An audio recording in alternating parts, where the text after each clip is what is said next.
নিজেকে ভেঙে নিজেকে প্রতিনিয়ত গড়েন।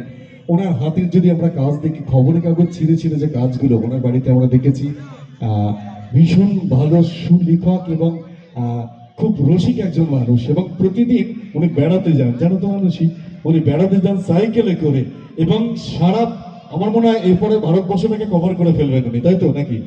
কেমন লাগছে বলুন? ঘুরে কভার করা তো সম্ভব নয়, মানে আমার নদিয়া জেলাটাই আমার মনে হয় না আমার এই জন্মে দেখা শেষ হবে।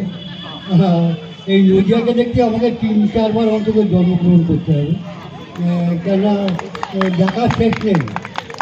আমি 95 সাল থেকে এই নদিয়াতে প্রতি রবিবারে ঘুরে বেড়াচ্ছি, গ্রাম থেকে গ্রামান্তর, কিন্তু এখনও মনে হয় আমার কিছুই যাওয়া হয়নি। এবং প্রতি রবিবারে আমি নতুন নতুন জায়গায় গিয়ে পৌঁছে যাই, নতুন নতুন গ্রামে পৌঁছে যাই।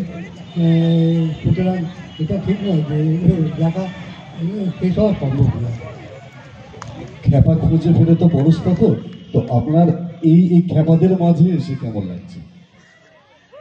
ভালো লাগছে। আমি তো একটু অবাকই হয়ে যাচ্ছি যে আমি তো এমন কিছু করি না যা জন্য এতটা সম্মান পাওয়ার যোগ্য। খুবই ভালো লাগছে। আপনারা ভাবছেন কেন ডাক্তারবাবুকে